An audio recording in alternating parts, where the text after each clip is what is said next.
اللهم صل علی محمد وآل محمد. اعوذ باللہ من الشیطان الرجیم. بسم اللہ الرحمن الرحیم. الحمد للہ رب العالمین والصلاة والسلام علی اشرف الانبیاء والمرسلین والرسول المصدق المصطفى الامجد ابی القاسم محمد صلی اللہ علیہ وسلم. اللهم صل علی محمد وآل محمد. وعلی اہل بیتہ الطیبین الطاہرین المعصومین المظلومین الذین اذهب اللہ عنہم الرجس وطہرهم تطہیرا.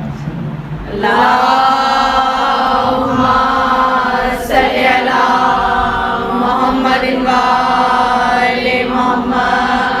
وعلی صاحب دعوت النبویہ وصولت الحیدریہ والعصمت الفاطمیہ والعلم الحسنیہ وشجاعت الحسینیہ والعبادت السجادیہ وعلوم الباقریہ وآثار الجعفریہ ومعاصر الکاظمیہ والعدد الرضویہ وجود التقویہ والنقاوت النقویہ والہیبت العسکریہ والغیبت القائم بامر اللہ صلی اللہ علیہ وسلم. اللهم صل علی محمد وآل محمد. اما بعد فقد قال اللہ تعالیٰ فی محکم کتاب. بسم اللہ الرحمن الرحیم. والعصر ان الانسان لفی خسر الا الذین آمنوا وعملوا الصالحات وتواصوا بالحق وتواصوا بالصبر. اللهم صل علی محمد وآل محمد. تمام تعریف رب کائنات کے لیے جو اس کائنات کا پیدا کرنے والا اور پالنے والا ہے، جس کے قبضہ قدرت میں میری اور آپ کی جان ہے، جس کے حضور ہمیں حاضر ہو کر اپنے اعمال کا حساب دینا ہے. اور تمام درود و سلام محمد وآل محمد کے لیے جو بارگاہ حق سے دین حق لے کر آئے اور اس کی حفاظت کا انتظام کیا. سرنامہ کلام کے لیے میں نے سورہ والعصر کی تلاوت کا شرف حاصل کیا. قسم ہے زمانے کی کہ انسان خسارے میں ہے، انسان نقصان میں ہے. الا الذین آمنوا وعملوا الصالحات وتواصوا بالحق وتواصوا بالصبر. سوائے ان لوگوں کے کہ جو ایمان لائے، جنہوں نے عمل صالح کیے، جنہوں نے ایک دوسرے کو حق کی تلقین کی اور جنہوں نے ایک دوسرے کو صبر کی تلقین کی. قرآن حکیم کا مشہور اور مختصر ترین صرف 3 آیات ہیں اس سورے میں، اور بہت مشہور سورہ، اور گویا اس میں تمام قرآنی تعلیمات کو سمو کے رکھ دیا ہے بہت اختصار کے ساتھ. لیکن ایمان، عمل صالح، حق اور صبر کہ یہ ایسے کوڈ ورڈز ہیں کہ ان کے اندر ساری تفصیل، ایک مومن کی زندگی میں جو کچھ ہونا چاہیے وہ اس کے اندر پوری تفصیل جو ہے وہ اللہ تعالیٰ نے میرے اور آپ کے لیے رکھ دی ہے. اور اس سورے کی تلاوت کا بہت ثواب ہے، خاص طور سے نافلہ نماز میں. نماز شب میں جو 8 رکعت نماز تہجد ہم پڑھتے ہیں، اس میں الحمد کے بعد سورہ والعصر کی تلاوت کریں تو بہت ثواب کا باعث ہوتا ہے، اور دعائیں بھی قبول ہوتی ہیں اور دل بھی نرم ہوتے ہیں اور راہ ہدایت بھی نصیب ہوتی ہے. حضور کے زمانے میں جب صحابہ ایک دوسرے سے جدا ہوتے تھے، حضور کے محبت کرنے والے، جب کوئی دوسرے لمبے سفر پر جاتا تھا تو وہ ایک دوسرے کے سامنے اس سورہ کی تلاوت کرتے تھے کہ اپنے سفر کے دوران ان 4 اصولوں کو یاد رکھنا: ایمان کو، عمل صالح کو، حق کو اور صبر کو. اور یہ گویا ایک دوسرے کو تحفہ دیا کرتے تھے کہ جب سفر پہ جاؤ تو اس کا خیال رکھنا، تاکہ ایسا نہ ہو کہ سفر کے دوران تم سے یہ دولت کوئی چھین لے، دولت ایمان تم سے کوئی چھین لے. کیونکہ سفر میں ویسے بھی انسان مشکل میں ہوتا ہے. اللہ تعالیٰ نے نماز بھی قصر کر دی ہے، اور سفر میں بہت سارے احکامات ہمارے لیے آسان کر دی ہیں، روزہ بھی قصر ہے. تو یہ سفر کو تقویت پہنچانے کے لیے مومنین کے لیے تحفہ ہوا کرتا تھا اس زمانے میں، اور یہ ایک شعار تھا، مومنین کا تحفہ تھا. تو جب اس کے اوپر بات کی جاتی ہے تو یہ سوچنا کہ پروردگار عالم نے قسم کھائی ہے زمانے کی. اب قرآن حکیم میں بہت سی قسمیں کھائی گئی ہیں، سورج کی، چاند کی، اور فجر کی، اور لیل کی، اور تین والزیتون وطور سینین وہذا البلد الامین، بہت ساری قسمیں کھائی ہیں.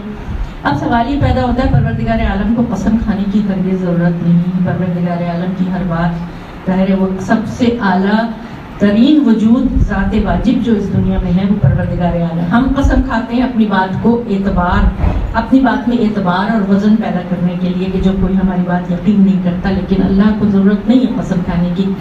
اللہ کو ضرورت نہیں ہے, اور یہ قسم کھانا اللہ کی یہ مجبوری بھی نہیں ہے. وہ کمال کا مالک ہے, کمال اس کو کمال زیبا ہے, اور وہ تمام حمد و ثنا اسی کے لیے زیبا ہے. لیکن وہ قسم کیوں کھائی قرآن حکیم میں کہ جن جن چیزوں کی قسم کھائی گئی ان چیزوں کی اہمیت کو اجاگر کرنا تھا.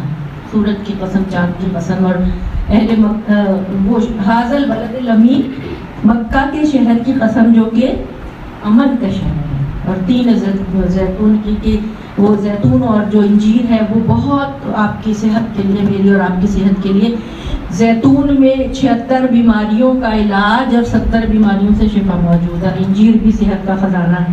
اور حاضل بلد الامین طور سینین کا وہ طور سینین جہاں موسیٰ علیہ السلام کلام کرنے گئے پروردگار عالم سے, اور جہاں آپ کو توریت ملی, ان کو صحیفے توریت کے ملے. اور حاضل بلد مکہ کی قسم, جو میں قسموں کا تھوڑا سا آپ کے سامنے بیان کروں کہ کتنی پروردگار عالم نے جس چیز کی بھی قسم کھائی ہے اس کی اہمیت کو اجاگر کیا ہے. اور جو جواب قسم ہے اس کا تعلق قسم کے ساتھ کہیں نہ کہیں نیچے, کہیں باریکی میں, کہیں بہت گہرائی میں جا کے ملتا ہے. اس لیے ملتا ہے کہ جب ہم نے دیکھا کہ طور سینین کی قسم کھائی اور جب بلد الامین کی قسم کھائی تو مکہ کی قسم کے ہے حبیب, جہاں آپ کے قدم جس زمین پر, سرزمین پر, جس فضاؤں میں آپ کی مہک ہے, جن فضاؤں میں آپ کی آواز گونجی ہے, جہاں آپ پیدا ہوئے اور جہاں آپ نے زندگی گزاری, وہ مقام اتنا عظیم ہے کہ ہم اس کی قسم کھاتے ہیں. یہ محبت کا انداز ہے پروردگار عالم کا. اور والعصر کی جب قسم کھائی, قسم ہے زمانے کی, تو عصر جب میں اکثر عربی زبان کا جب ہم لوگ مطالعہ کرتے ہیں تو دیکھتے ہیں عصر, عصیر, نچوڑنا, جوس, عصیر البرتقال, عصیر التفاح. جو لوگ سعودی عرب وغیرہ یا گلف میں رہے ہیں انہوں نے دیکھا ہوگا جوس کے ڈبے پہ لکھا ہوتا ہے عصیر, عین سواد یہ رے, عصر نچوڑنا. تو عصر کا جو وقت ہے جو ہماری نمازوں کے لیے, جس کے لیے یہ بھی حکم ہے کہ اپنی نمازوں کی حفاظت کرو, خاص طور سے عصر کی نماز کی حفاظت کرو. یہ وہ وقت ہے کہ جب ہم اپنے کاموں سے فارغ ہو جاتے ہیں اور اپنی ذمہ داریاں اور دن بھر کی جو پلاننگ ہوتی ہے اس کو لپیٹتے ہیں اور اس کو نچوڑ کر اس کے بعد اپنے شام کا آغاز اور اپنے آرام کے لیے ہم تیار. یہ وہ وقت ہے. ویسے تو اگر اس کو نکرہ کے طور پہ لیا جائے تو یہ وہی وقت ہے, لیکن یہاں ہے والعصر. ال جب عربی میں لگتا ہے اس کا مطلب ہے کہ خاص, معرفہ. البلد الامین خاص شہر. الیوم اکملت لکم دینکم واتممت علیکم نعمتی ورضیت لکم الاسلام دینا, خاص دن, یوم غدیر. یہ ہے نا, ال جہاں لگ جاتا ہے وہ معرفہ بن جاتی ہے. تو اب یہاں والعصر معرفہ, کوئی خاص وقت ہے جس کی قسم کھائی گئی ہے. ویسے تو اس کی ظاہری تفسیر تو ہے کہ عصر کا وقت, لیکن والعصر کا مفسرین نے کہا ہے یہ وہ وقت ہے جب قائم آل محمد ظہور فرمائیں گے. صلی اللہ محمد.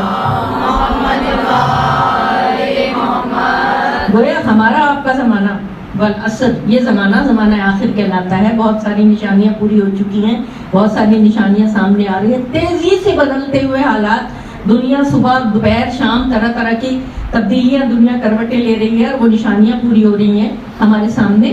تو ہم اس عصر میں داخل ہو رہے ہیں. یہ زمانہ, اور قسم کھائی گئی ہے, اس لیے بھی قسم کھائی گئی کہ میرے اور آپ کے زمانے میں جو عجائبات دنیا میں سامنے آ رہے ہیں, زمین اپنے سارے رازوں کو اگل رہی ہے. ایسا لگتا ہے کہ جو اتنے سال ہا سال صدیوں سے جو زمین کے اندر خزانے پوشیدہ ہیں, جو زمین کے اندر فطرت نے میرے اور آپ کے لیے تسخیر کر کیا ہوا تھا, وہ سب چھپا ہوا تھا نا. اب زمین نے اس نے اپنا قفل, اس نے اپنی سکوت کو توڑ دیا, اور وہ سب چیزیں میرے اور آپ کے سامنے آنی شروع ہو گئی. اور اتنی شاندار ترقی میرے اور آپ کے سامنے آئی ہے کہ گویا پچھلے 150 سال میں جو ہوا ہے وہ پچھلے 10,000 سال کی تاریخ میں اتنا نہیں ہوا جتنا پچھلے 150 سال میں, 200 سال میں میرے اور آپ کے سامنے آیا. والعصر خاص زمانہ.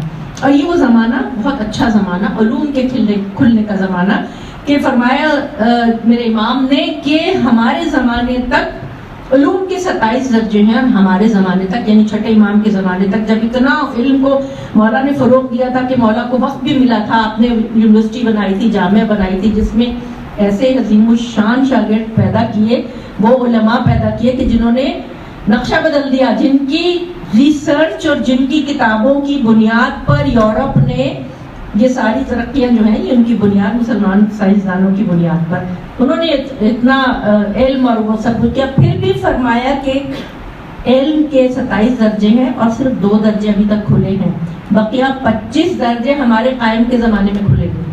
تو خوشخبری دی. اور یہ زمانہ میرا اور آپ کا بہت عظیم الشان زمانہ بھی ہے. بہت عظیم الشان زمانہ اس لیے ہے کہ ہمارے لیے بہت ایک تو مواقع بہت میسر ہیں. آپ دیکھ رہے ہیں نا دنیا میں تیز رفتاری، ہر چیز، فاصلے بھی گھٹ گئے اور وہ ہر چیز جو ہے ٹائم بھی آپ کے پاس نہ، یوں فون کیا، یوں بٹن دبایا، وہاں سے وہاں پیغام چلا گیا، یہاں سے وہاں تصویر چلی گئی. ہم جو وہ مسالے پیستے تھے اب وہ بلینڈر میں ڈالا اور 10 منٹ میں 5 منٹ میں پورا مسالہ پس گیا. ہوتا ہے نا. تو کتنا وقت مجھے اور آپ کو ملا، ہماری زندگیوں میں برکت کتنی ہوئی. اس طرح کی یہ وہ زمانہ، اس کو ہم برا نہیں کہہ سکتے. ہماری اپنی نادانی، جہالت، غفلت، جس کی وجہ سے بجائے اس زمانے سے فائدہ اٹھانے کے ہم نقصان اٹھا رہے ہیں. کیوں کہ اس زمانے کی وہ تمام وہ وسواس اور وہ تمام غفلتیں میرے اور آپ کے بچوں کے اوپر غالب آ گئی، کیونکہ ہم انہیں کنٹرول نہیں کر سکے. ہم ان کو صحیح طریقے سے سیدھا راستہ نہیں دکھا سکے، یا ہم ان کو اپنے اتنا قریب نہیں کر سکے کہ وہ ہماری بات سمجھ سکے. کہتے ہیں نا بہت بڑا جنریشن گیپ ہو گیا. بالعصر زمانہ بہت امپورٹنٹ ہے، اور ہر زمانے میں جنریشن گیپ ہوتا ہے، لیکن جتنا اس زمانے میں ہے، میرے اور آپ کے جو بچے یعنی میرے پوتا پوتی جو ہیں چھوٹے 12 14 سے 18 سال تک کے بچے، ان کی دنیا ہی کچھ اور ہے. آپ دیکھیں ان کی دنیا کچھ اور ہے. جب آپ ان سے بات کرنے لگتے ہیں تو لگتے ہیں کہ یہ بچے بہت سمارٹ ہیں، بہت ہوشیار ہیں، بہت عقل مند بھی ہیں. بہت سوال ان کے دماغوں میں ایسے ہیں کہ ہم شاید جواب نہیں دے سکتے اکثر. تو ہمیں جب اللہ نے عصر کی قسم کھائی ہے تو معلوم ہوا کہ کوئی زمانہ بڑا شاندار زمانہ آنے والا ہے. کیا ہم نے اپنے آپ کو اس زمانے کے لیے تیار کیا ہے؟ جب قسم کھائی، اور جواب قسم کیا ہے؟ ان الانسان لفی خسر، بے شک انسان خسارے میں ہے، نقصان میں ہے. اللہ تعالیٰ کو تجارت بہت پسند ہے، تو اللہ تعالیٰ نے قرآن حکیم میں تجارتی اصطلاحات بہت استعمال کی ہیں. ان اللہ اشتری من المؤمنین انفسهم واموالهم بان لهم الجنہ، اشترا خرید لیے، ہے نا. اور اس کے بعد خسارہ، نقصان بزنس میں ہوتا ہے نا. جب بزنس میں آپ کہیں انویسٹ کرتے ہیں، اپنا کیپٹل انویسٹ کرتے ہیں اس امید میں کہ آنے والے وقت میں ہمارا یہ سرمایہ بڑھے گا، ہمیں فائدہ ہوگا اور ہمارا نفع ہوگا، اور اگر خدا نہ خواستہ نقصان ہو جاتا ہے، خسران ہو جاتا ہے، تو ہمارا سارا سرمایہ ڈوب جاتا ہے. اب یہاں یہ ہے کہ انسان کے پاس کون سا کیپٹل ہے؟ میرے آپ کے پاس کون سا کیپٹل ہے؟ ہمارے پاس کیپٹل یہ نقد جان ہے. یہ سب سے بڑا کیپٹل میرے اور آپ کے پاس بس ہمارا وجود، سیلف. باقی اور کوئی چیز، باقی سب اللہ کا فضل ہے. الحمدللہ سب کو وسائل حاصل ہیں. اللہ نے اپنی مہربانی سے بہت رزق روزی دی ہے، سب کچھ دیا ہے. لیکن سب سے بڑا سرمایہ، سب سے بڑا راز، سب سے بڑا کیپٹل سرمایہ جان، سرمایہ ہمارا نقد جان ہے. تو اس جان کو کیسے استعمال کیا؟ دراصل یہ بات ہے. کیا اس طریقے سے استعمال کیا کہ آپ کے اس بزنس میں آپ کو فائدہ ہو، یا اس طریقے سے استعمال کیا کہ نقصان ہو؟ اللہ تعالیٰ تو کہہ رہا ہے کہ خسر، نقصان میں ہے انسان. قسم کھا کے کہہ رہا ہے، اتنی بڑی قسم، زمانے کی قسم، انسان نقصان میں ہے. کیوں نقصان میں ہے؟ اچھا یہاں نیگیٹو سے کیوں شروع کیا؟ وہ بھی کہہ سکتا تھا اللہ تعالیٰ کہ بھائی بہت مومنین تو سب فائدے میں ہیں، اور وہ لوگ نقصان میں ہیں کہ جو جھوٹ بولتے ہیں، جو ایمان نہیں لاتے، جو عمل صالح نہیں ہے وہ کرتے. تو ہم تو وہ یہ صورت پڑھتے ہی ہم تو خوش ہو جاتے کہ بھائی ہوں گے وہ جو نقصان میں ہوں گے، ہم تو فائدے میں ہیں نا. لیکن اللہ کا کلام، اس کا اعجاز اور اس کا یہ طریقہ ہے کہ ایسا تیر ٹھک کر کے جا کے لگتا ہے کہ جب ہوتا ہے نا کہ انسان خسارے میں پریشان ہو جاتا ہے، انسان سوچنے لگتا ہے کیا بات ہو گئی، کون سا ہم سے ایسی بات ہو گئی جو خسارہ ہو گیا، نقصان ہو گیا. کیونکہ کوئی انسان نقصان پسند نہیں کرتا. اللہ کو فطرت پتا ہے. نقصان کا لفظ آیا اور ہماری ہوائیاں اڑ گئی اور ہمارا رنگ زرد ہو گیا اور برا حال ہو گیا. ان الانسان لفی خسر، انسان جو ہے وہ نقصان میں ہے. اچھا کیوں انسان ہی کیوں نقصان میں ہے؟ فرشتے کیوں نہیں نقصان میں؟ چرند پرند، جانور، درخت، پہاڑ، پتھر، سورج، چاند، ستارے، یہ کیوں نہیں ہے نقصان میں؟ بھائی انسان بیچارے نے کیا قصور کیا؟ فرمایا نہیں، انسان کے علاوہ جتنی مخلوق ہے وہ اپنی جگہ، اس میں کوئی تبدیلی ایز سچ پیدا نہیں ہوتی، کیونکہ اس کو اس کے مقام پر رکھ دیا گیا ہے. جیسے وہ ہے وہ ویسے ہی رہے گا. وہ پہلے ہی سرنڈر کر چکا ہے. فرشتے اپنی جگہ پر اتنے اعلیٰ ہیں، ان کو نفس نہیں دیا گیا، ان کو خواہشات نفسانی نہیں دی گئی، ان کو کوئی رشتے نہیں نبھانے یا ان کو کوئی سوشل لائف نہیں نبھانی، تو وہ اپنے تسبیح اور حمد و ثنا میں مصروف ہیں، وہ اس چیز سے عاری ہیں، مبرہ ہیں۔ حیوانات کو، جانوروں کو، نباتات کو، جمادات کو، ان کو بھی کسی قسم کی کوئی ایولیوشن کی ان کو بھی کوئی توقع امید نہیں ہے۔ اب بدقسمتی دیکھیے کہ انسان نے، ڈارون نے کیا کہا کہ جی ہم بندروں کی اولاد میں سے ہیں، ٹھیک ہے، گویا اپنے آپ کو بہت زیادہ انہوں نے کہا کہ ہم نے بڑی ترقی کر لی، کہ بندر تھے ہمارے آباء و اجداد اور اب انسان بن گئے۔ تو اب وہ یورپ میں جب یہ فلسفہ بندروں کا، یہ ڈارون کی تھیوری یورپ میں جب پھیلی تو اس نے انسانوں کو جانوروں کے مقام تک پہنچا دیا، کہ انہوں نے کہا جی بندر تو کپڑے نہیں پہنتے، ہمیں کیا ضرورت کپڑے پہننے کی، ان کے کپڑے کم سے کم ہوتے چلے گئے، ہے نا۔ یہ ہے، دیکھیں جب بھی انسان کوئی حق سے بڑھ کے کوئی فلسفہ اختیار کرتا ہے نا، حق کے بجائے کوئی فلسفہ اختیار کرتا ہے، تو اس کی زندگی میں کبھی بھلائی بہتری نہیں آتی، اس کی زندگی میں ہمیشہ کمتری آئے گی اور اس کی زندگی جانوروں کے لیول تک گر جائے گی۔ اب جب دیکھتے ہیں کہ جب اخلاقیات سے مبرہ اور خاندانی نظام تباہ ہو رہا ہے، سب کچھ طرح طرح کے ریلیشن شپ قائم ہو رہے ہیں، میں ممبر سے آپ کھل کے سامنے نہیں بیان کر سکتی آپ کے سامنے، اس لیے کہ اس قسم کے فلسفے انسان کو گمراہی کی طرف لے جاتے ہیں۔ اب قرآن کیا فلسفہ پیش کر رہے ہیں کہ بے شک انسان خسارے میں، انسان نقصان میں، کیونکہ اس کے اندر آگے بڑھنے کی، اوپر چڑھنے کی، ڈیولپ کرنے کی، ترقی کرنے کی، قوت حاصل کرنے کی، اپنے مقام سے آگے سفر کرنے کی بہت صلاحیت ہے، اس کے اندر صلاحیت ہے، اور اگر وہ یہ صلاحیت اپنے بروئے کار نہیں لاتا تو وہ نقصان اٹھاتا ہے، نقصان اٹھاتا ہے نا۔ بچہ جب پیدا ہوتا ہے، ذرا بڑا ہوتا ہے، کتنے لڑکیاں 9 سال کی عمر میں تکلیف شرعی ان پر عائد ہو جاتی ہے، لڑکے 15 سال کی عمر میں، اور اس سے پہلے ان کو والدین کا فرض ہے کہ وہ ان کو تیار کریں آنے والے وقتوں کے لیے، شریعت کی پابندیوں کے لیے، جتنے بھی احکامات ہیں آسانی سے، سہولت سے، بہت زیادہ سختی سے نہیں کہ ان کی، لیکن شروع سے ان کو یہ بتانا ہے کہ تم انسان ہو اور تمہاری پیدائش کا مقصد کیا ہے، تمہارا مقصد حیات کیا ہے، تم اس دنیا میں کیوں آئے ہو، تمہارا حق کیا ہے، تمہارا فرض کیا ہے،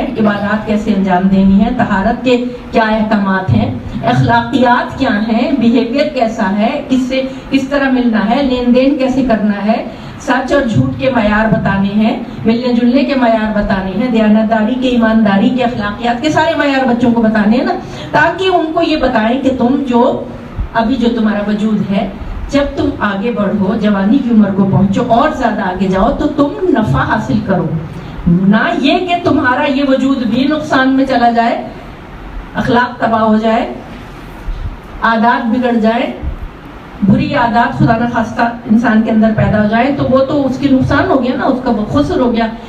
الا الذین آمنوا وعملوا الصالحات، الا کا جو استثناء ہے قرآن حکیم میں، اللہ کا استثناء آپ کو کہاں کہاں نظر آتا ہے؟ کلمہ طیبہ میں، لا الہ الا اللہ، کوئی معبود نہیں سوائے اللہ کے، وما ارسلناک الا رحمۃ للعالمین، ہم نے نہیں بھیجا آپ کو مگر رحمۃ للعالمین بنا۔ جب اللہ کا استثناء آتا ہے تو اس کے آگے بہت اہمیت والی بات ہوتی، قل لا اسألکم اجرا الیہ الا المودۃ فی القربى، یعنی گویا کلمہ توحید، کلمہ رسالت، کلمہ ولایت و امامت اللہ کے ساتھ آپ کے سامنے آتی ہے کہ آپ اپنے آپ کو تیار کریں اس بات کے لیے کہ جہاں اللہ کا استثناء ہو تو دیکھیں آگے جو بات کہی جا رہی ہے وہ بہت اہم ہے، الا الذین آمنوا وعملوا الصالحات وتواصوا بالحق وتواصوا بالصبر۔ درود بھیجیے محمد علیہ۔ اللہم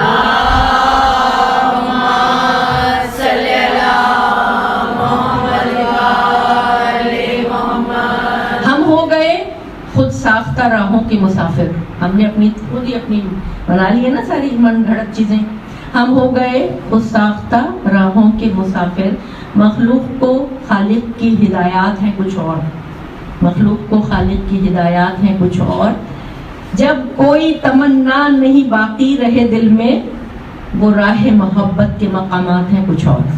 یہ راہ محبت وہ مقامات ایسے ہوں کہ جب اللہ آپ کے دل کو اتنا غنی کر دے، اتنا سکون دے دے، اتنا ایمان، یقین، تقوی، پرہیزگاری، سکون عطا کر دے کہ جب دل میں کوئی تمنا، کوئی آرزو نہ ہو، دل بھرا ہوا ہے اور شکر کی اور قناعت کی منزل پر انسان ہے، تو یہ بہت اعلیٰ منزل ہوتی ہے۔ یہ پروردگار عالم میرے اور آپ کے لیے راستے کھولتا ہے، جو نشاط بہن کے جو اشرار کیا تھا، جس میں ہم نے راہ سیر و سلوک پر گفتگو کی تھی کہ جب ہم اس راہ پر اپنی قدم کو رکھتے ہیں تو کس طرح پروردگار عالم میرے اور آپ کے لیے راستے کھولتا جا، اور اس نے کوئی چیز بھی میرے اور آپ سے چھپا کے نہیں رکھی، کوئی سعادت کی، خوش قسمتی کی، کوئی نفع کی، بزنس میں کوئی پروفٹ کی ہم سے کوئی چھپا کے نہیں رکھا. جو پروفٹ کی نفع کی چیزیں تھیں وہ سب بتا دیں.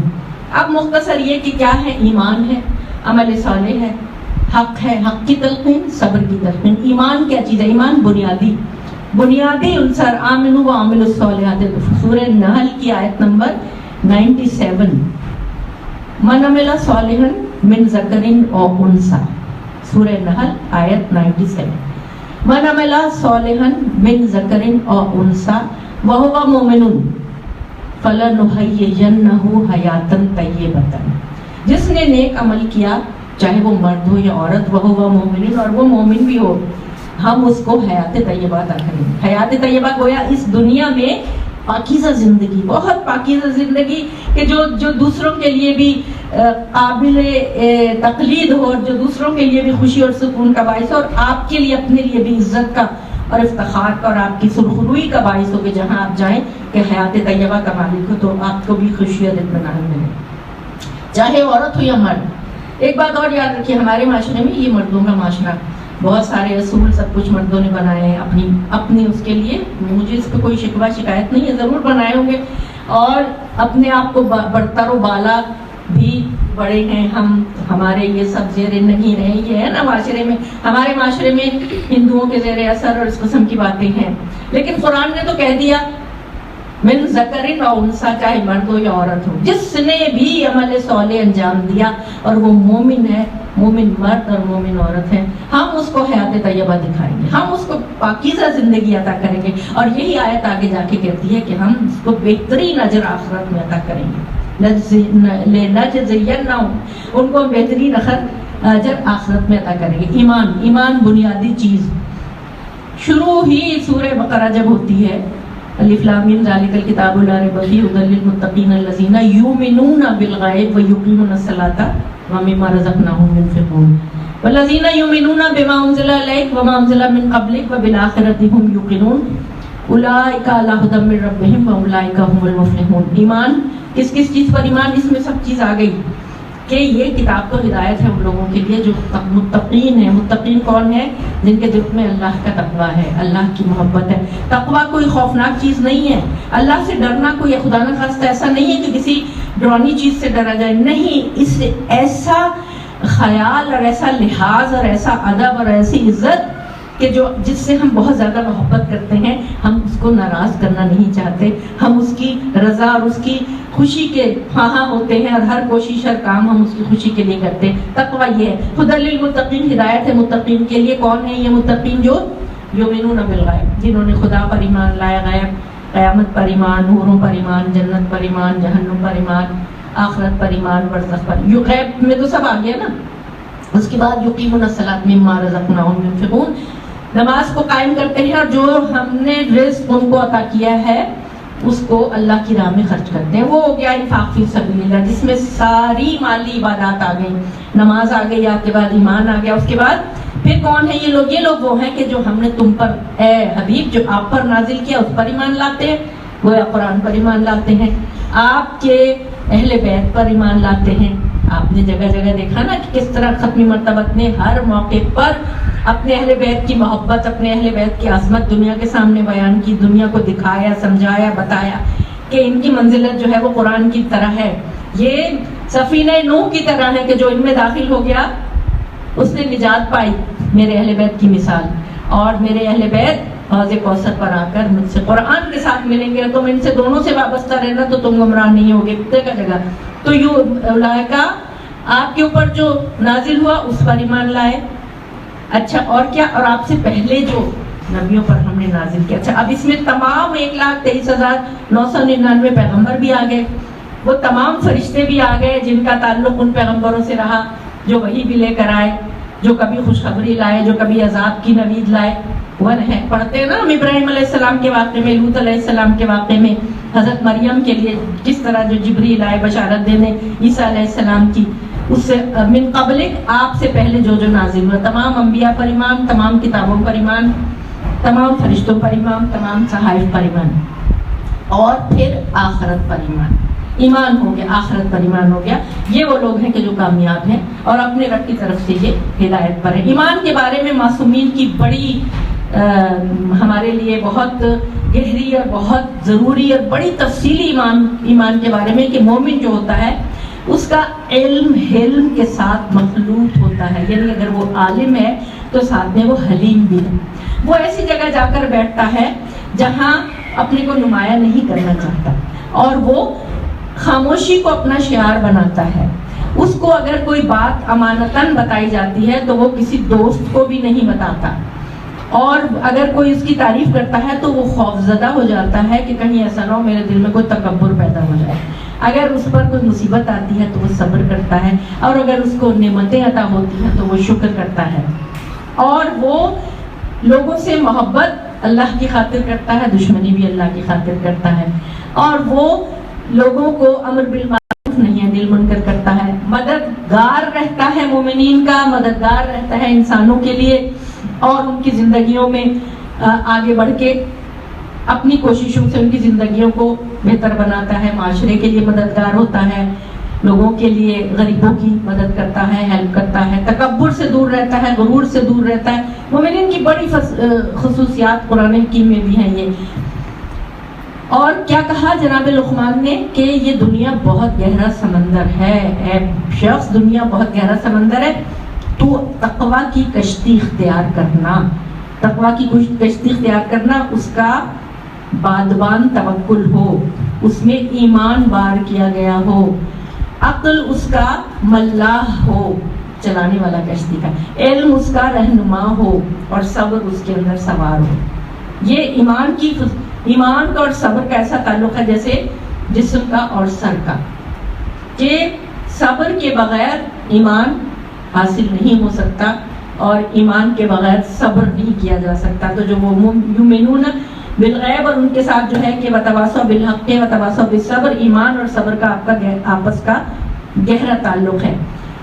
ایمان کے حوالے سے ایک روایت آپ کے سامنے پیش کروں کہ میرے امام بیٹھے تھے، اور سہیل بن حسن خراسانی، ایک صحابی خراسان سے، ایران سے، چھٹے امام بیٹھے، کہنے لگے مولا آپ قیام کریں، ہم آپ کے ساتھ کھڑے ہیں، اور 1,00,000 تلواریں خراسان سے نکل کے آئیں گی اور آپ کی مدد کریں گی. آپ قیام کریں، آپ کا حق ہے خلافت حاصل کرنا، آپ کیوں خاموش بیٹھے؟ امام نے کہا بیٹھ جاؤ، اللہ تیری حفاظت کرے، بیٹھ جا تھوڑی دیر. کچھ نہیں، بار بار کہے جا رہے ہیں کہ مولا آپ قیام کریں، ہم آپ کے ساتھ ہیں. تو مولا نے کہا کہ اچھا یہ جو تندور جل رہا ہے نا، اس کے اندر چھلانگ لگا دو. اب بڑی پریشان حالت خراب کرنے لگے، مولا میری تو ابھی پتہ نہیں مجھے کیا کیا کرنا ہے، اور آئے میں نے کیا غلطی کر دی، میرے سے کیا گناہ سرزد ہو گیا، کس بات کی آپ مجھے سزا دے رہے ہیں کہ آپ مجھے جلتے ہوئے تندور میں کودنے کے لیے کہہ رہے ہیں. امام مسکرائے. وہاں سے ہارون مکی آ رہے تھے. ہارون مکی وہ تھے کہ جو ایمان کے اعلیٰ ترین درجوں پر تھے. ہارون مکی سے امام نے کہا ہارون اس تندور میں کود جاؤ. ہارون مکی کے ہاتھ میں جوتیاں تھیں، انہوں نے اپنی جوتیاں پھینکی، تندور میں کود گئے. دیکھ کر بے خطر کود پڑا. آتش نمرود میں عشق، عقل تھی میں تماشائے لبے بام بھی، وہ تندور میں کود گئے. امام نے کنیز سے کہا کہ اس تندور کا ڈھکنا ڈھک دو. اس نے ڈھکنا ڈھک دیا. اب امام جو ہے وہ سہیل بن حسین خراسانی سے باتیں کر رہے ہیں. اچھا بھائی کیا حال ہے خراسان میں، موسم کیسا ہے، میوے کیسے ہیں، اور کیا ہو رہا ہے، لوگ کیا کر رہے ہیں. اب اس کی حالت خراب کہ وہ تو جل کے خاک اور کوئلہ ہو چکا ہوگا. ہارون مکی. تھوڑی دیر میں امام نے کنیز کو بلایا کہ اب اس کا ڈھکنا اٹھا دو. تندور کا ڈھکنا اٹھایا، جا کے جو دیکھا تو ہارون مکی مسکرا رہے ہیں، بیٹھے ہیں. لباس تک پہ آگ نے کوئی اثر نہیں کیا، اور جس طرح ابراہیم کے لیے آگ گلزار ہوئی، ہارون مکی کے لیے بھی امام کے حکم سے آگ گلزار ہو گئی. اتنا سا بھی نقصان نہیں پہنچا. یہ ہے ایمان.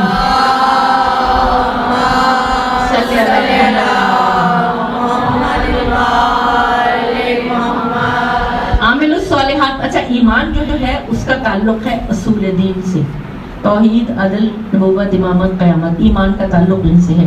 اور عامل الصالحات کا تعلق فروع دین سے ہے، نماز، روزہ، حج، زکوٰۃ، خمس، جہاد، امر بالمعروف، نہی عن المنکر، تولّی، تبرع، یہ سب آ جاتے ہیں. مختصر آپ سب جانتے ہیں ماشاءاللہ صاحبان علم ہے. امر بالمعروف نہی عن المنکر کی اتنی اہمیت ہے کہ حضرت شعیب سے اللہ تعالیٰ نے حضرت شعیب پہ وحی کی کہ تمہاری قوم کے 1,00,000 لوگوں پر عذاب نازل ہوگا، جن میں سے 40,000 تو واقعی گناہگار ہیں، لیکن 60,000 لوگ جو ہیں وہ گناہگار نہیں ہیں، لیکن ان پر بھی عذاب نازل ہوگا۔ اب جناب شعیب نے کہا کہ پروردگار مجھے یہ سمجھ نہیں آ رہا کہ جو گناہگار ہیں وہ تو ہیں، 40,000 گناہگار ہیں، 60,000 جو گناہگار نہیں ہیں ان پر کیوں عذاب نازل ہوگا؟ تو اللہ تعالیٰ نے فرمایا کہ یہ وہ لوگ ہیں کہ جو اللہ کے نافرمانوں سے اسی طرح دوستی رکھتے تھے، محبت رکھتے تھے، ملنا جلنا رکھتے تھے، ان کو منع نہیں کرتے تھے، اس کے ساتھ اٹھتے بیٹھتے تھے اور ان کے ساتھ ہنسی مذاق کیا کرتے تھے، اس لیے ان کے اوپر عذاب نازل ہوگا۔ یہ امر بالمعروف نہی عن المنکر کی اہمیت۔ آج کل جو یہ فلسفہ ہے نا کہ جی یہ میری زندگی ہے، کسی کو کیا مطلب دخل دینے کا، یہ نہیں، بالکل مجھے آپ دور رہیے میرے سے، مجھے کوئی ضرورت نہیں بتانے کی۔ بڑی افسوس کی بات یہ نا کہ ہمارے معاشرے سے وہ قدریں اٹھ گئی، وہ ویلیوز سسٹم اٹھ گیا ہمارے معاشرے سے، اور ہم بنیادی تعلیمات سے بالکل دور ہو گئے، جس کی وجہ سے ہمیں اس بات کی اہمیت کا اندازہ نہیں ہے کہ اگر کوئی ہمیں نصیحت کر رہا ہے یا کوئی حق کی بات بتا رہا ہے یا کوئی صبر کرنے کی بات بتا رہا ہے تو وہ ہمارے بھلائی کے لیے ہے، ہمارے لیے اللہ تعالیٰ نے بھلائی رکھی ہے، اس شخص کے منہ میں وہ بات ڈال دی کہ وہ ہمیں ہدایت عطا کرے اور ہمیں نور عطا کرے۔ یہ تو بڑی خوبی کی بات ہے، لیکن بہت آج کے زمانے میں یہ چیزیں عام نہیں ہیں، اور خاص طور سے آپ دیکھیں لوگ برا مان جاتے ہیں اگر کوئی اس طرح کرے۔ تو یہاں بھی تھوڑا سا انسان یہ دیکھے کہ موعظۃ حسنہ کا جو ذکر ہے قرآن حکیم میں کہ بات کرو، نصیحت کرو تو اچھے انداز سے، خاص طور سے مومن کو جب نصیحت کرو یا اس کو کوئی مشورہ دو تو تنہائی میں، اکیلے میں، سب کے سامنے نہیں، اور دل میں یہی خیال ہونا چاہیے کہ کسی نے کوئی بات ایسی نہ ہو جائے جو ناگوار خاطر گزرے۔ کیا ناگوار خاطر لوگوں کے دلوں کا خیال کرنا، اخلاقیات کے ساتھ لوگوں کو ہدایت کی راہ پہ لانا، یہ ہے اہمیت اس بات کی، اور میٹھی زبان کے ساتھ اور عزت کے ساتھ اور محبت کے ساتھ امر بالمعروف نہی عن المنکر کیا جائے تو یہ بہت مفید بھی ہوتا ہے اور اس کا اچھا نتیجہ بھی نکلتا ہے۔ ایمان ہو گیا، عمل صالح ہو گیا، اور اب ہے حق اور صبر۔ حق کیا ہے؟ قرآن حکیم میں حق تقریباً 10-12 معنوں میں استعمال ہوتا ہے۔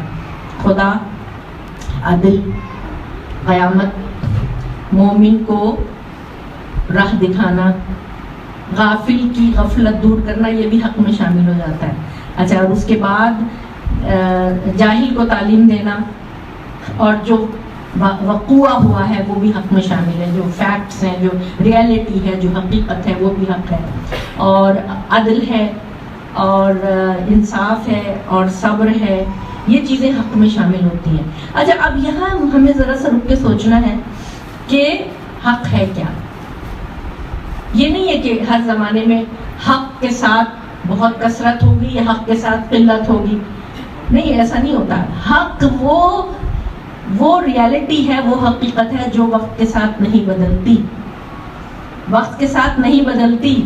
اب میرے مولا کا مرتبہ آپ دیکھیے، غدیر میں جب مولا نے دعا کی تھی ختم مرتبت نے کہ حق کو ادھر پھیر دے جدھر علی مڑے، علی کا اتنا بڑا مرتبہ ہو کہ حق بھی علی کے پیچھے پیچھے مڑے، تو تم صاحب حق کو پہچانو، اس کے بعد حق کو بھی پہچان لو گے۔ آسانی پیدا کر دی نا میرے اور آپ کے لیے، کیونکہ زمانے میں جتنا زمانہ بدلتا چلا جاتا ہے حق اتنا ہی زیادہ چھپتا چلا جاتا ہے، ہر قسم کی پیچیدگیوں میں چھپ جاتا ہے، کبھی کلچر میں، کبھی ثقافت میں، کبھی طرح طرح کے افسانوں میں، کبھی طرح طرح کے فلسفوں میں نا۔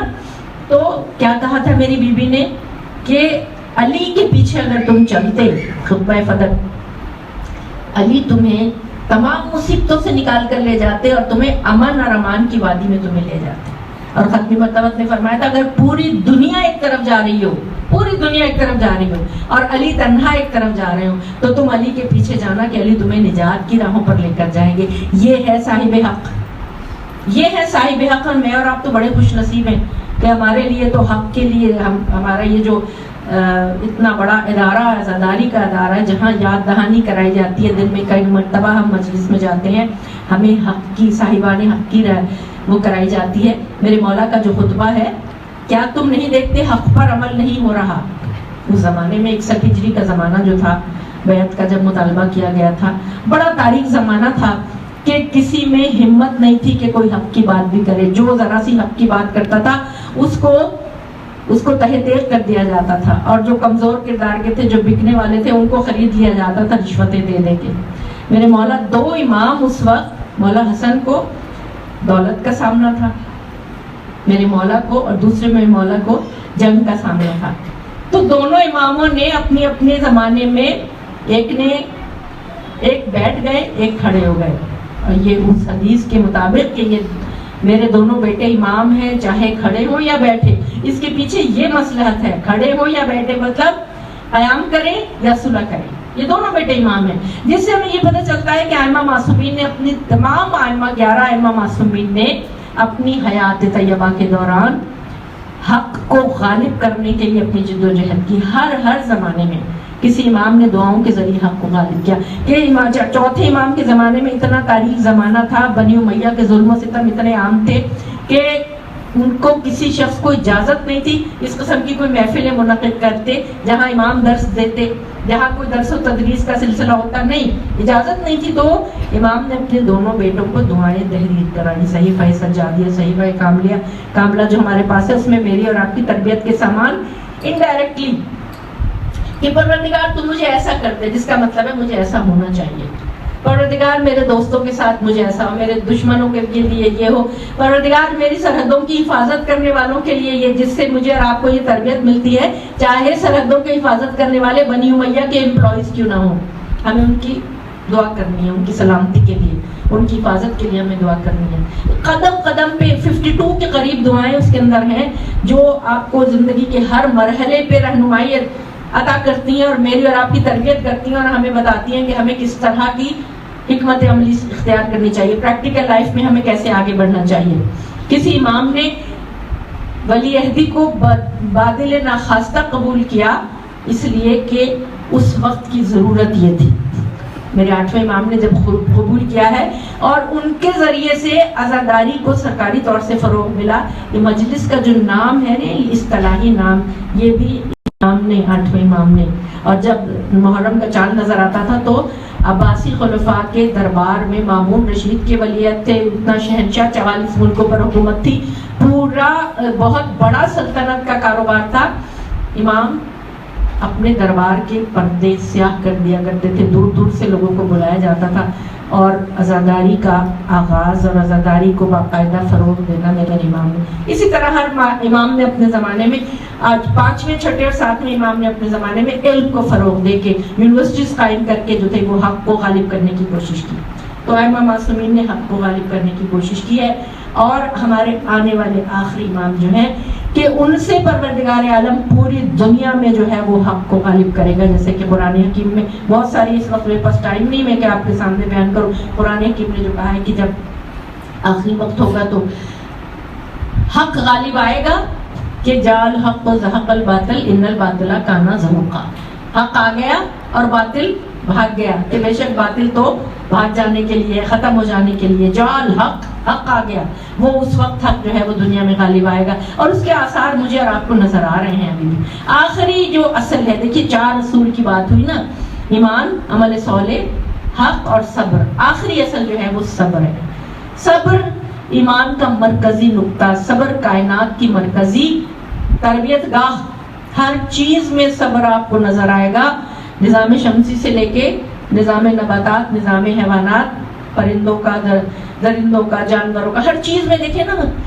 صبر کیا مطلب ہے کہ گریجولی ہر چیز آگے بڑھتی ہے، ایک دم سے کچھ نہیں ہو جاتا. اور انسان کے لیے تو سب سے زیادہ یہ ہے کہ اس میں کتنا اس میں صبر ہونا چاہیے کہ صبر کی قدر و قیمت ایسی ہے جیسے سر کی قدر و قیمت ایمان کے ساتھ اور انسان کے جسم کے ساتھ. صبر کیا ہے؟ معصیت پر صبر. صبر کیا ہے؟ مصیبت پر صبر. صبر ناگوار چیزوں پر صبر، نقصانات پر صبر، نقص مال کے نقصان پر، جان کے نقصان پر اور دوسری چیزوں کے نقصان پر صبر. صبر کی بڑی تلقین کی گئی ہے، ان اللہ مع الصابرین سے بڑھ کے اور کیا بشارت ہوگی؟ وبشر الصابرین الذین، اور بشارت دے دیجئے صابرین کو. کن کو؟ جب وہ کہتے ہیں کہ جب ان پر کوئی مصیبت پڑتی ہے تو وہ کہتے ہیں انا للہ و انا الیہ راجعون، ہم تو اللہ کی طرف سے اور اللہ ہی کی طرف جانے والے ہیں. تو یہ مختصر، بس میرا وقت ختم ہوا اور مختصر آپ کے سامنے میں نے رکھا. اس میں بڑی تفصیل ہے سورہ والعصر کی. آپ کبھی تفصیل جا کے پڑھیں اور دیکھیں تو آپ کو بہت مزہ آئے گا کہ ایک ہی آیت میں پروردگار عالم نے کس طرح اصول بھی، فروع بھی، ایمان کے سارے عقائد بھی، عبادات بھی، اخلاقیات بھی، عاملوا وعملوا الصالحات وتواصوا بالحق وتواصوا بالصبر میں اخلاقیات بھی آ گئی نا. اخلاقیات کی بنیاد ہی صبر ہے. غصہ آئے تو روک لو، کاظمین الغیظ قرآن حکیم میں تعریف کی گئی نا. وہ لوگ کہ جب ان کو غصہ آتا ہے تو وہ اس کو ضبط کر لیتے ہیں. یہ صبر کی تعبیر ہے کہ ناگوار چیزوں پر صبر اگر آپ کو، اور یہ کامیابی کی کنجیاں ہیں. اس کے علاوہ کوئی اور کامیابی کی کنجی نہیں ہے. اس کے علاوہ کوئی اور کاروبار میں آپ کے لیے بہترین راستہ اس سے زیادہ کوئی نہیں ہے. صبر کریں، حق کی تلقین ہو، ایمان لائیں، عمل صالح کریں، اپنے زمانے کے حالات کے مطابق، اپنے زمانے کے تقاضوں کے مطابق اپنی زندگیوں کو جاری و ساری کریں. اور اپنے تقاضوں کے مطابق دیکھیں ہمارے پاس بہت بڑا مکتب فکر اور بہترین اجتہاد کا مکتب ہے.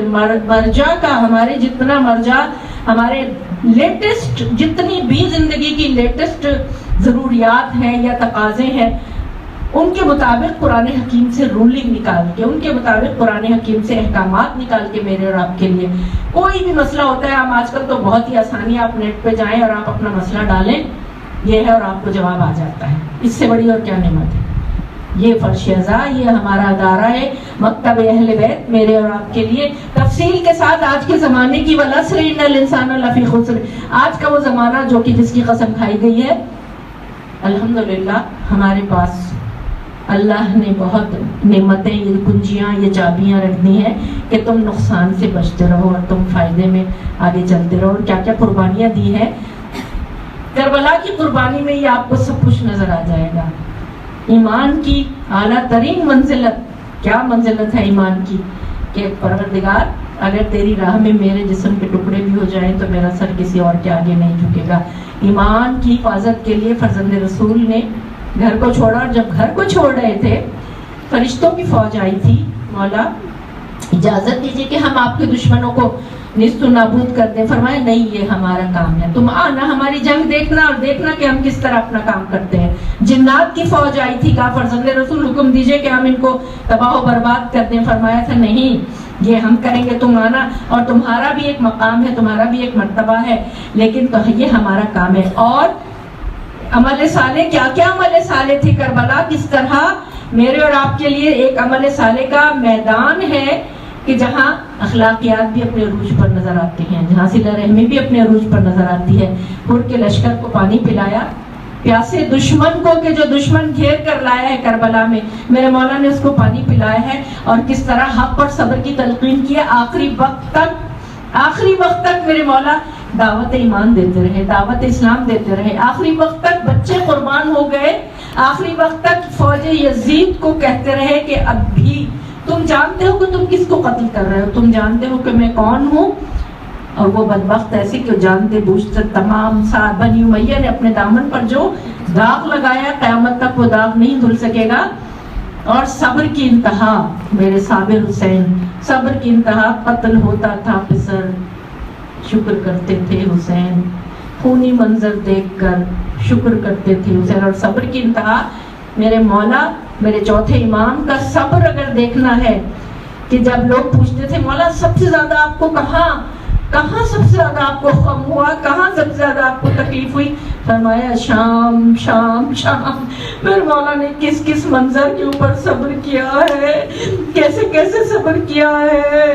وہ شہزادیاں، خانوادہ عصمت و طہارت کی شہزادیاں بے مخنا و چادر بازاروں میں، کوفہ و شام کے بازاروں اور درباروں میں شہزادیاں ہیں. امام زین العابدین سر کو جھکائے ہوئے ہیں. لوگوں نے کہا جب مدینہ گئے ہیں، مسلم بن عقیل جب کوفے میں ابن زیاد کے دربار میں داخل ہوئے تھے تو وہ بڑی شان سے سینہ تان کے اور بہت غرور اور فخر سے گئے تھے. مولا آپ کا سر جھکا ہوا تھا. مولا نے کہا ارے مسلم کے ساتھ کوئی اس کے گھر کی عورت نہیں تھی جو بے مخنا و چادر ہو. میرے ساتھ میری ماں، پھوپھی، بہنیں بے مخنا و چادر. کوفے کے بازار اور دربار میں، شام کے بازار اور دربار میں تماشائیوں کے ہجوم میں تھی۔ مسلم کہتا ہے کہ میں ابن زیاد کے قلعے کی مرمت کے لیے کوفے میں تھا کہ جب میں نے دیکھا کہ بے کجاوا اونٹوں پر کچھ بیبیاں سوار ہیں، گریہ کر رہی ہیں، اور لوگ ان کے اوپر ان کا تماشا دیکھ رہے ہیں، ان کے اوپر خرمے اور روٹیاں پھینک رہے ہیں۔ بیبیوں نے کہا ہم اہل بیت، ہم آل رسول ہیں، ہم پر صدقہ حرام ہے۔ بچوں کے منہ سے ہاتھ ڈال ڈال کر خرمے نکال دیے۔ بیبی کہتا ہے کہ میں نے بھی دیکھا کہ ایک چاند سا سر نیزے کے اوپر ہے۔ آگے بڑھ کر میں نے پوچھا یہ کون ہے؟ کہا یہ حسین ابن علی، میں نے پہچان لیا۔ مسلم کہتا ہے کہ میں نے اپنے چونے والے ہاتھوں سے اپنا سر پیٹا، بس قریب تھا کہ میری آنکھیں ختم ہو جائیں کہ میں نے کچھ چادریں خریدی اور میں نے ان بیبیوں کو وہ چادریں دی کہ یہ چادروں سے اپنے سروں کو ڈھانپے، کہ جب ان میں سے ایک بی بی نے اس چاند سے سر کو دیکھا تو اپنا سر چوبے نیزہ پر جیسے مارا ہے کہ بی بی کے سر پہ خون کا فوارہ بی بی نے کہا اے میرے ماں جائے، یہ وقت مجھے دیکھنا تھا کہ میں آپ کے سر کو نیزے پہ دیکھوں۔ آپ سکینہ سے بات کیوں نہیں کرتے؟ سکینہ رو رہی ہے، آپ کی لاڈلی جو آپ کے سینے پہ سونے والی تھی۔ اے بھیا آپ اس کی بات کا جواب کیوں نہیں دیتے؟ بھیا آپ زین العابدین کی طرف دیکھیں کہ جو طوق و سلاسل میں گرفتار ہے۔ میں نے سنا ہے، مسلم کہتا ہے کہ میں نے سر امام کو سنا کہ امام کا سر سورہ کہف کی تلاوت کر رہا تھا۔ اب حسبت ان اصحاب الکہف والرقیم کانوا من آیاتنا عجبا، لوگوں نے کہا ہم نے 3-4 مرتبہ حسین کے سر سے اسی آیت کی تلاوت سنی، شام میں بھی اور کوفہ میں بھی، کہ کیا تم سمجھتے ہو اصحاب کہف اور رقیم کا واقعہ ہماری عجیب و غریب نشانیوں میں سے ہے؟ مسلم کہتا ہے کہ میں نے کہا کہ مولا آپ کا نوکے نیزہ پر سوار ہو کر قطع بریدہ سر کے ساتھ تلاوت قرآن کرنا اس سے بھی عجیب نشانی ہے۔ ہمارا عشق کا رشتہ ہے اس قبیلے سے، ہمارا عشق کا رشتہ ہے اس قبیلے سے جہاں کٹے ہوئے سر بھی کلام کرتے ہیں۔ لعنت اللہ علی القوم الظالمین۔